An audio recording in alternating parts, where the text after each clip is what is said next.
Alright guys, welcome to this Capcom vs Konami replay of Mega Man 3 for the Game Boy, playing it on the Nintendo Switch Online. Okay, so today we are definitely completing the first half to the game by defeating the remaining boss of this initial set, which is, as you can see, Shadow Man. And more than likely I will be defeating, I would say, just one of the second half of bosses. Okay, I was not honestly expecting to get hurt by that explosion, so obviously I mistimed that jump. Alright, I'll definitely take that, even though it's not really an issue for me to run out of lives. You can continue as many times as it takes you. I don't know if I actually ask this question out loud last time, but do you lose all your energy tanks if you run out of lives in this game? I know Mega Man 2 made you lose all of your E-tanks, and yes, Mega Man 2, from what I remember, but I don't know how about the rest of the series for the NES or the Game Boy games for that matter. I think this is the checkpoint.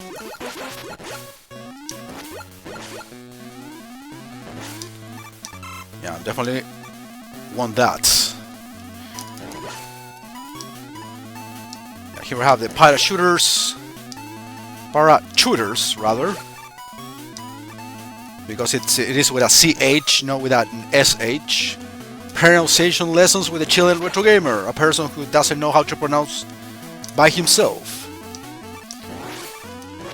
giving lessons on how to do that. That's funny, isn't it? So how are you doing, guys? I hope you have been enjoying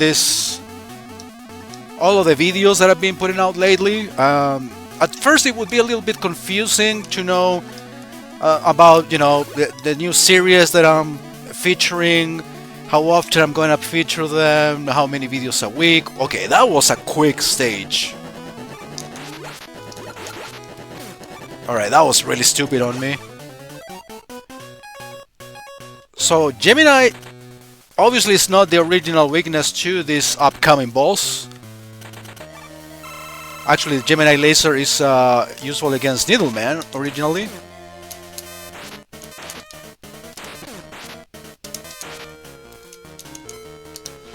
Yeah, that's a problem actually, to depend on a single laser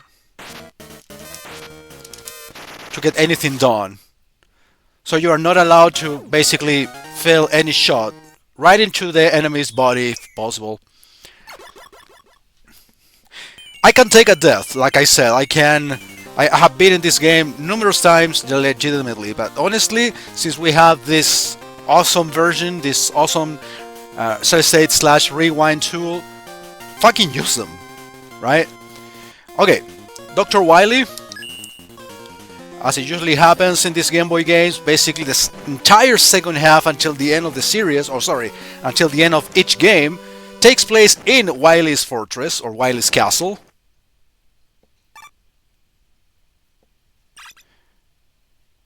Now we're dealing with a little introduction to the castle itself, featuring our friends, the Yoku Blocks. This platform is always such a pain in the ass. You literally have to mash the button in order to make it work. Okay. So this counts as a boss, right? It's a giant Suzy. Yeah, Suzy is the name of the enemy. You remember him from Mega Man 1.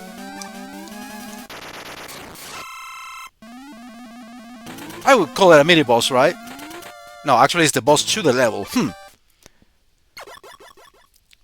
Okay, I wasn't expecting this to be that short. I was expecting something else. And here we have the other set of bosses, right from NES Mega Man 4.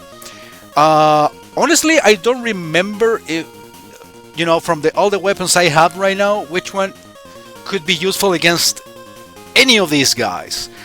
But there is a very good reasons, or two good reasons why I'm going for Dustman first.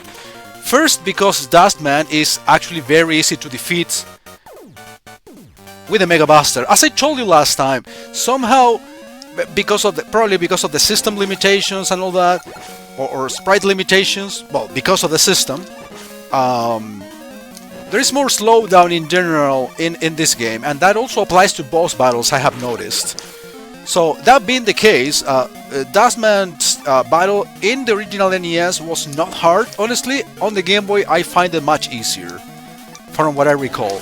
That's one reason why I'm going for Dustman here first, because it's an easier battle to deal with, even with the Mega Buster, even though I might choose another one of the bosses with any of the current weapons I have might be good against them. But anyway, here we are. And the other reason, and the most important one in my opinion, is that this level right here, my friends, for those who don't know, or not familiar with this series, is by far the hardest level in the entire game. Especially from this point on, the second half to it. Okay, that was a... I knew the moment I jumped, I knew I was gonna die.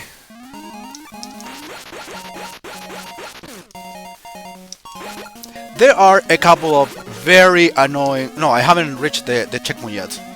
I will next.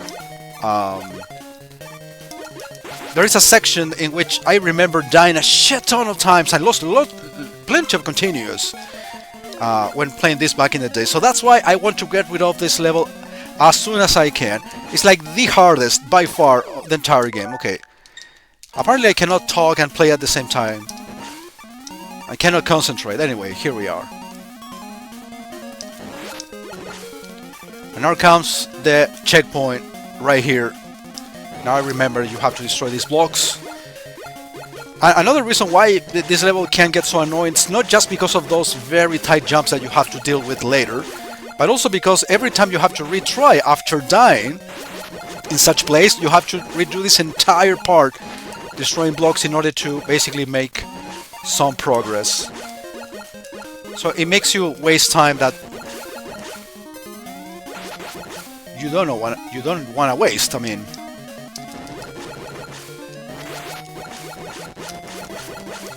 you will see exactly the place where I'm referring to. And it's a great thing that I have a rewind with me, so you won't see me waste so much time in there. Almost jumped off, risking my own life.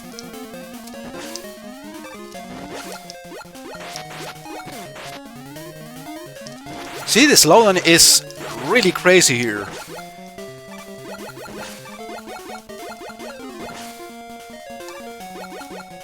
I think it's this one. Yeah, that's the one. Super tight. No. I need to hold these two buttons in order to activate the rewind thing. They could have used other buttons for this. I think this is the jump, not the next one. Actually, I didn't find the first attempt, here. Yeah, this is the one that usually gets me stuck. I cannot get that life yet because I don't have the drill attack, which is what you need to in order to break that wall. Here, even though I can try jumping by myself, I'd rather use the rush coil, and I think the same thing happens in a later jump, which is super annoying too. But yeah, that jump right there, in which I died at least 3 times, is where I usually get stuck whenever I play this level. I don't have rush yet. It would be ideal to have it in a place like this. Okay, this I think the only way to go through this is by using the rush jet or using the rush coil in the way I did. Even that jump specifically is much easier than the one I was getting stuck at. And I think the rest of the level should be significantly easier, including the boss himself. Dude, seriously, and he respawns in my face. Of course that was going to happen. I honestly prefer to get to the goal. Yeah, the problem is that that enemy right there.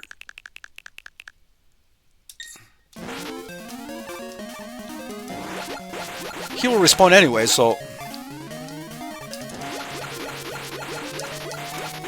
Yeah, that's what you have to do. Take care of him fast enough so he doesn't respawn afterwards. And yeah, and like I said, this section is actually much simpler because it's just a free fall. Always choose the right side. It has less enemies. Okay, this jump right here. Still an issue. Rush coil, I guess it's the way to go.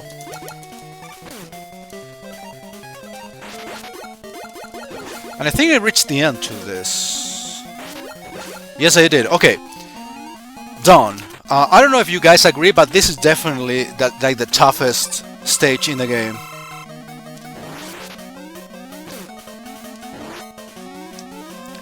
I think we will have time for another boss, now that I think of it.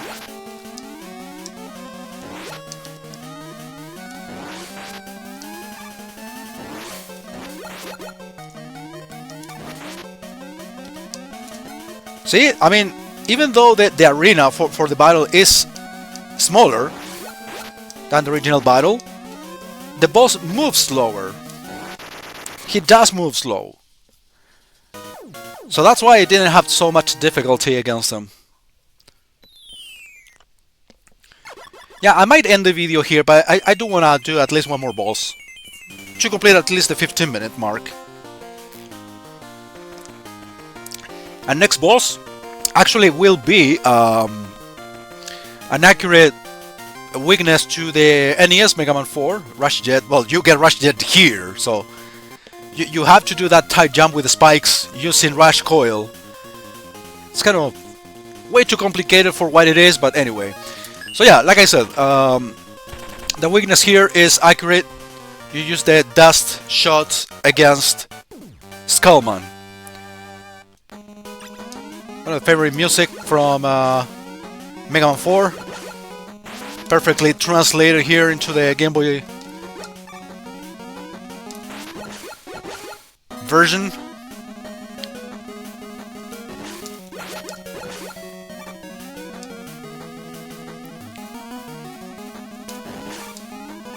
So there is an Eddie, if I'm not mistaken, in this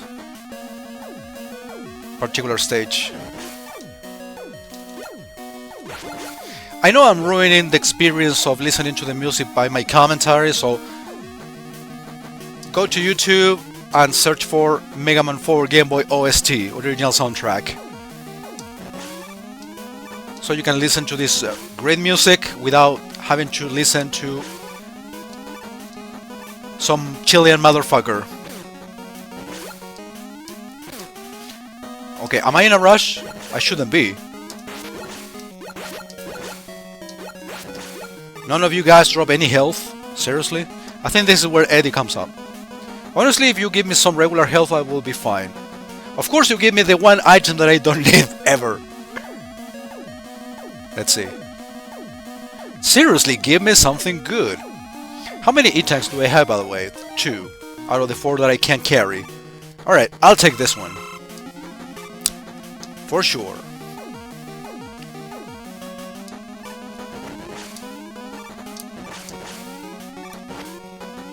Can I get that E-tank? I think I've never gotten it. Actually, I can. It's not that difficult. Now you can actually use the Rush Jet officially. This is no longer the Mega Man 3 Rush Jet that you can move to any direction anytime you want. It goes straight forward, like in the rest of the series. Way to ruin it, Capcom! Dude, seriously, I insist, and everybody agrees with me on this. The Rush Jet from Mega Man 3, which was the first Rush Jet ever, was definitely the best.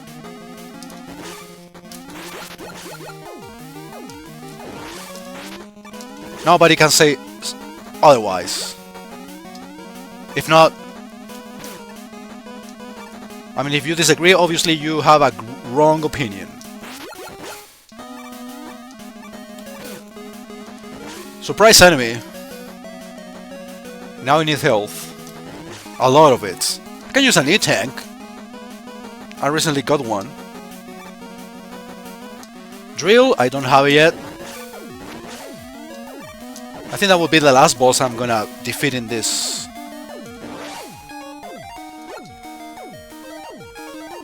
In this group. This should be the final part to the level before the boss himself. No, not yet. Now I'm waiting to see in a hurry and I don't have drill. Of course that was gonna happen, right into an enemy.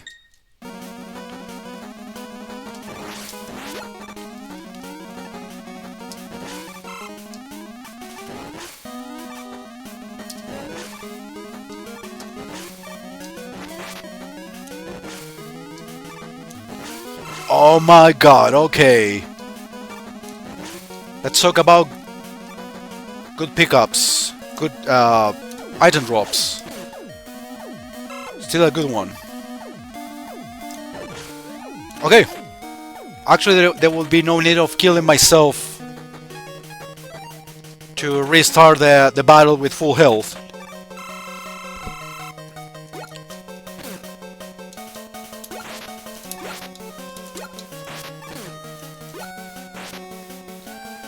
Okay, I think this boss in this version moves slightly faster than in Mega Man 4.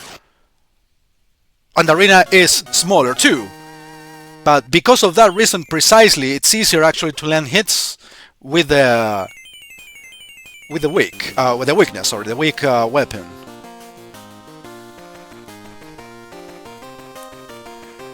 Skull Barrier. Well, this one is also effective against the Dive Man, just like in the NES game. But I'm done for today, guys. So next time we are gonna defeat the 2 remaining bosses here and continue on with the final part to this game. Thank you very much for watching. See you next video.